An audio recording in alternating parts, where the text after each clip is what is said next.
When construction workers were pulling down a former high school in Jeffersonville, Indiana, they uncovered an old purse. What's more, the bag's contents seemed to practically provide a time capsule of life there in 1954. And one of the vintage treasures that was concealed inside revealed the story of a heartwarming teenage romance.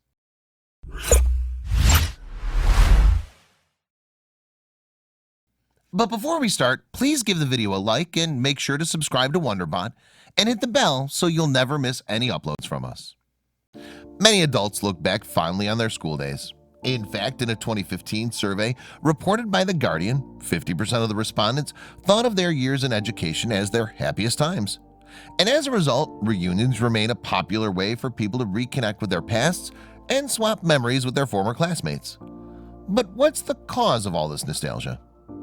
Well, our tendency to place so much emphasis on our formative years may well be down to biology. The memories that we've held onto for the longest amount of time actually become our strongest, you see. And it's for that reason that someone with Alzheimer's may remember decades-old details, but otherwise struggle to recall events that took place earlier that day. As Sasha Dahl, a mathematical ecology lecturer at the UK's University of Exeter, explained to the Boston Globe in 2012, all complex life develops from a single cell. What that means is that the early conditions that an individual finds himself or herself in will have a disproportionate impact on where he or she ends up in a lifetime. But while attending high school reunions may help people reminisce about the good old days, it's not the same as actually being able to see or touch said memories in the form of souvenirs or treasures from the time in question. And that's why so many of us hang on to our school yearbooks, class projects, report cards, and other memorabilia that remind us of a certain place or period. However, all those significant memories that have been etched into our brains may stay with us for many years. Physical objects are easily misplaced. And as a result, some of the reminders of once cherished moments get lost in the passing of time. Often these keepsakes are gone forever too. Fortunately though, in a few rare instances, such precious items re-emerge, and sometimes in the most unexpected of circumstances. Take the story of Anne Caldwell of Augusta, Georgia, for instance. In 2017, she happened upon a class ring in her wardrobe. And while the item of jewelry was unfamiliar to her, there was a perfectly good reason why that was the case. You see, the ring had originally belonged to a former student at Weatherford High School, located more than 1,000 miles away in Oklahoma. Eager to return the ring to its rightful owner, Caldwell reached out to the superintendent in Weatherford, Chad Wilson. Armed with 2 clues that had been etched onto the ring, the graduation date and 2 letters, Wilson subsequently combed through the 1959 senior yearbook in search of a student with the initials CS. And it was then that he found Coy Sullivan, who, as it turned out, had lost the piece of jewelry back in 1960.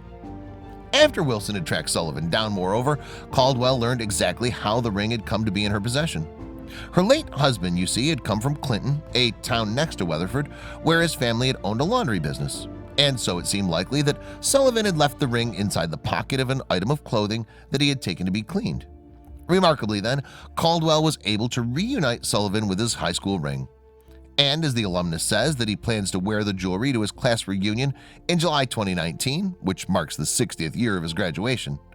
But Sullivan certainly isn't the only person to have had a long-lost item from their high school days emerge in the most unexpected way. Another astonishing turn of events involved the Greater Clark County School District in Indiana. The organization runs 20 educational establishments across the state and is responsible for about 10,500 pupils. It's one of the biggest of its kind in Indiana, in fact, and prides itself on its cutting-edge approach to teaching. Consequently, in 2019, Greater Clark County Schools was in the process of tearing down the old Jefferson High School building in Indiana in order to make way for a new establishment. The campus had originally shut its doors in 1971, after which students had been taught in a different facility in the East End district of the city. Before being closed down, though, Jefferson High School had been housed in a building on the corner of Meigs and Court Avenue since 1913. And naturally, some considerable changes had taken place throughout that period, including the integration of African American students into the school sometime in the 1940s. It's fair to say then that when building professionals began dismantling the Jefferson High School structure, they were also taking apart a piece of local history. However, little did the workers know that among the ruins of the school, they would uncover a vintage gem, one that had been misplaced decades previously. On that particular day in January 2019, construction laborers were busy clearing out what had once been used as a science room. And as they dragged out the cold, worn-out furniture and unexpected objects sparkled their curiosity. A small black purse. But this find was just the start of an incredible story. After opening the bag, the workers discovered that it contained several everyday items, and together the objects painted a vivid picture of their owner. Among the contents was lipstick, which was accompanied by an old Kleenex with coral-colored smudges on it. Also inside the bag was a pin and a compact, as well as juicy fruit gum wrappers. In addition, the builders found an old bus schedule and fixture listing for the Jefferson High School 1953-54 basketball team. But while all of these treasures certainly offered fascinating insights into the clutch's long-lost owner, none were quite as charming as a handwritten note that had been secreted within the bag. The heartfelt letter was addressed to a girl named Marty and appeared to be from a lovelorn teenager who was hopeful that he could accompany her to the prom. What's more, the sweet message revealed that Marty was in hot demand. The note read, "I've heard that Paul has asked you to go to the prom with him. If he hasn't, I would like very much to take you. Love, Torchy. P.S. If you have already consented to go with Paul, please forget what I have asked. If he has asked but you haven't consented yet, please consider my invitation." What a gentleman. Upon further inspection of the purse's contents then, the construction workers discovered that Marty was in fact Martha Ina Ingram. They also uncovered her wallet inside the bag, you see, as well as her social security card and identification. After a little digging, the builders therefore concluded that Marty had been a senior at Jefferson High School in 1955. And as a result, the woman to whom the purse had once belonged would now be an octogenarian if she was still alive.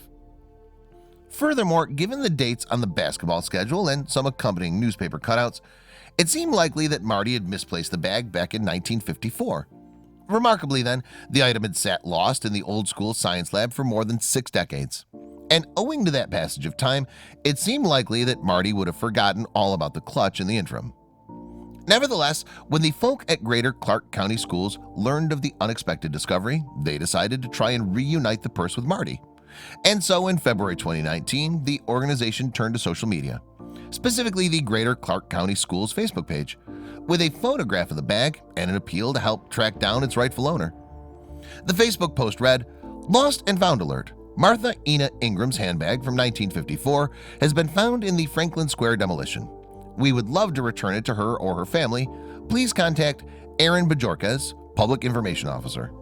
And it didn't take long for the story to take off online either. Within a matter of days, in fact, the Facebook post had attracted hundreds of reactions and dozens of comments. Even more incredibly, someone had managed to track down a profile that they believe belonged to Marty herself. And a relative subsequently saw the post and shared it with Marty's son, who in turn was able to alert his mom to the amazing discovery. Greater Clark County Schools Public Information Officer Aaron Bajorquez revealed exactly what went down to the News and Tribune in February 2019. "Marty was found thanks to the power of social media," she explained. "A family member came across our post and then shared it with Marty's youngest son. I'm thrilled I was able to connect with Marty's family." So, just days after the appeal, Greater Clark County Schools announced on Facebook that Marty had indeed been located. The joyous update, which was posted on February 9th, read, "Martha Ina Ingram has been found. Thank you to everyone who shared our original post." And promising the supporters that there was more to the story, the post also teased, "We'll provide an update soon." But now that Marty had finally been tracked down and her purse had been safely returned to her, there was one important question left on everyone's minds. Who did Marty end up taking to the prom? Was it Torchy, the well-mannered boy who had sent her the adorable love letter, or was it Paul, his alleged rival for Marty's affections? Yet social media users weren't the only ones who were desperate to find out which suitor got to be Marty's date. You see, Bajorquez admitted that she too was curious, telling the News and Tribune, "I hope this little piece of history brings back fond memories of Marty's year at Jefferson High School. I also hope to answer the community's burning question about who took Marty to the prom." Incidentally, those hoping for answers didn't have to wait long to receive a response from Marty, who was more than happy to fill in the gaps. In the years after her graduation from Jefferson High School, she married twice, and she now goes by the surname Everett. Marty's also a great-grandmother of 4, as well as having 4 children and 7 grandchildren. Now in her 80s, Marty resides in Maryland, but migrates to the warmth of Florida each winter. And so until she heard about the discovery of her purse, it had probably been a while since she'd thought about her high school days. She had no recollection of even misplacing the bag in the first place, in fact. Indeed, in February 2019, Marty told the News and Tribune, "Honestly, I didn't remember losing the purse. I think it was just more of a huge surprise that something from that long ago would suddenly come back into my life. It brought back memories I hadn't thought about for a long time." Recalling her high school years, Marty added, "I remember the biggest thing was basketball. We had a really good basketball team and a lot of celebrations. It was just a happy time. It felt like a small town, close-knit lifestyle. We knew everybody and had a lot of friends. It was a good feeling." Then another mystery was finally solved. Yes, during her interview with the News and Tribune, Marty finally divulged the identity of her junior prom date. Surprisingly, though, he had been neither Torchy nor Paul. Instead, Marty had gone with a third suitor, a boy named Carter Williams, and he too had written Marty a letter that was also ultimately found inside her lost bag. Apparently, Williams was Marty's first boyfriend, and his letter read, "Dear Marty, Bobby and I aren't going back together. I'm just continuing to walk her to classes. She asked me if I would, and I told her that I would. But I'm just trying to be friends with everybody, and I decided to start on the girls that I've done wrong." Williams' candid message continued, "Is there anything wrong with that? I'm just going to date everybody and be friends with everybody. I figure that's the least I can do. When I leave here, I want to be everybody's pal. Don't you think I have the right look at things?" And next, Williams, like Torchy, referenced the infamous Paul. "I think Paul's an alright guy, but you'll never catch him. He runs too fast," he wrote. Despite Williams' seemingly liberal approach to dating, however, it was Marty who ended up bagging him as her date to junior prom. And on February 19th, Greater Clark County Schools once again took to Facebook to share some vintage snaps of the young couple that had been captured after the dance. This latest installment of Marty's story was met with further enthusiasm from social media users too.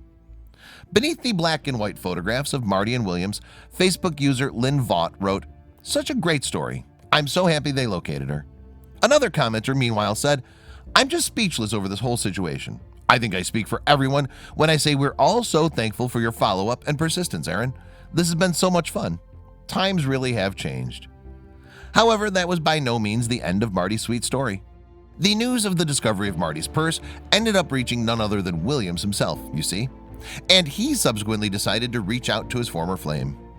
"We had a great time talking on the phone and helping each other remember back then," Marty revealed to the News and Tribune. It's fair to say, too, that Marty and Williams' adorable reunion may never have occurred without social media. But while the internet certainly helped Marty reconnect with her past, the advancement of technology has also changed the dating game considerably since she was in school.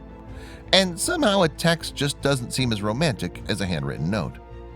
Speaking to the News and Tribune, Marty explained, "These boys wrote letters. Today you'd never see that. I guess I've been thinking about that and how different the days were back then." She added, "I don't recall a problem with crime. I don't recall a problem with bullying or any of those other issues that are affecting students today." In the end then, the discovery of an old black purse led Marty on a heartwarming journey into her past. And the treasure trove of vintage belongings inside the bag seemed to have unlocked memories that she can now cherish forever. "It's amazing what it contained," she told the News and Tribune. "I think that was quite something, to unravel my life at that time by looking at what was in that purse."